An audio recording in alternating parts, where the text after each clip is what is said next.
Alors voici comment préparer un petit tableau de communication pour faire un choix entre 1, 2, 3, peut-être 4 objets avec l'application gratuite de AbleNet qui s'appelle Sounding Board.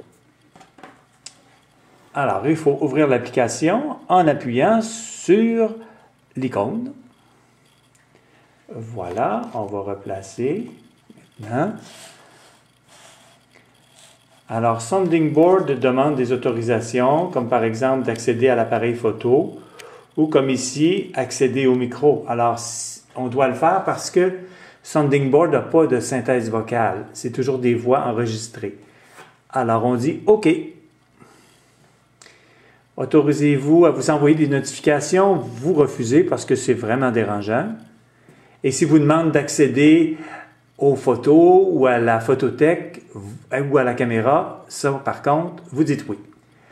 Alors, j'ai déjà créé quelques tableaux ici, mais je vais en créer un pour vous, devant vous. Alors, c'est très facile. On pèse sur le petit plus qui est en haut, à droite. Et maintenant, on arrive avec le nouveau tableau et on lui donne un nom. Par exemple, je vais l'appeler pomme.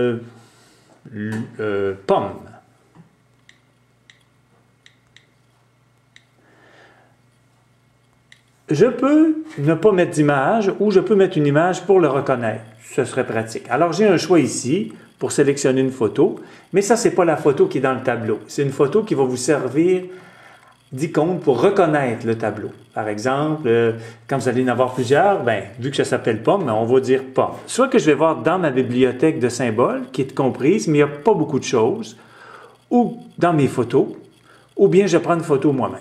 J'en profite pour vous montrer la bibliothèque de symboles. Et j'ai différents choix ici. Actions, animaux, etc. Alors, je vais aller dans l'alimentation. Et là, oui, pour les pommes, ça va. Il y en a quelques-unes. Alors, celle-là me plaît bien. Et je fais enregistrer. Et voilà. Maintenant, j'ai un nom de tableau et j'ai une icône pour le tableau. Je n'ai pas besoin d'enregistrer un message de notification. Ça, ce serait pour dire, voici le tableau des pommes, par exemple. On n'en a pas besoin. On poursuit en haut à droite. Et j'ajoute une image en pesant sur le plus. Ajouter une image. Alors, les mêmes choix. Alors, je vais encore dans la bibliothèque, dans l'alimentation.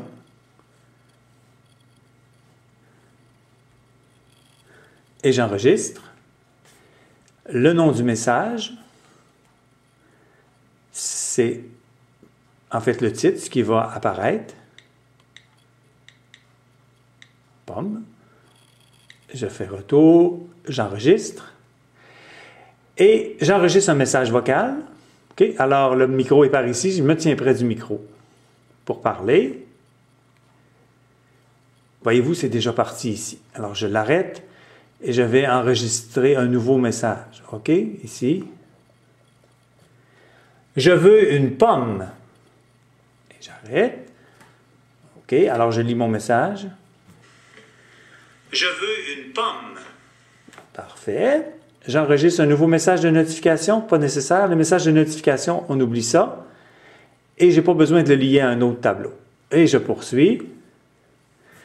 Maintenant, je peux ajouter une image. Par exemple, ça pourrait être une poire ou un autre fruit si je voulais donner un choix. Disons de l'eau, par exemple. Alors, je continue avec la bibliothèque de symboles. Je vais aller voir dans alimentation qu'est-ce qu'il y a. Alors, je vous ai parlé d'eau. Est-ce qu'on a? On n'a pas de bouteille d'eau. J'en vois pas ici. Alors, je vais choisir une banane et j'enregistre le nom du message.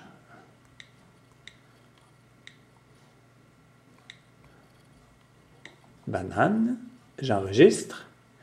J'enregistre un message. Je veux une banane, s'il vous plaît.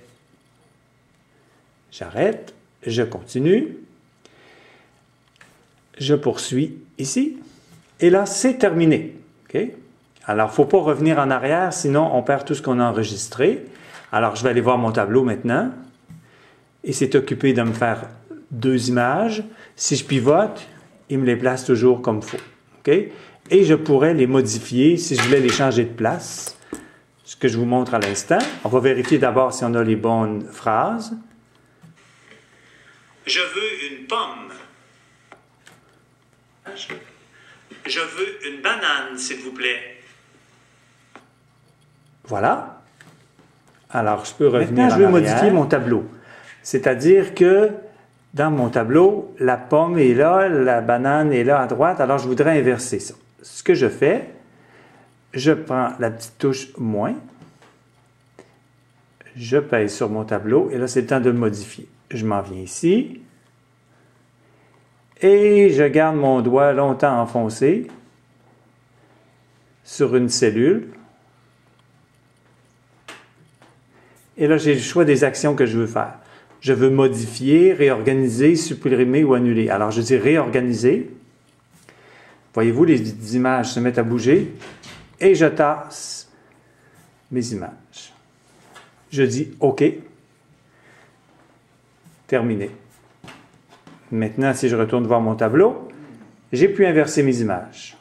Alors, on peut faire des tableaux de 2, 3, 4, même une seule cellule si on veut, mais toujours bien suivre la marche à suivre, faire attention avec la petite flèche en haut à droite pour ne pas revenir en arrière. On va toujours vers la droite, c'est comme ça que notre tableau va se compléter et ne s'effacera pas. Voilà, c'est très simple, n'est-ce pas?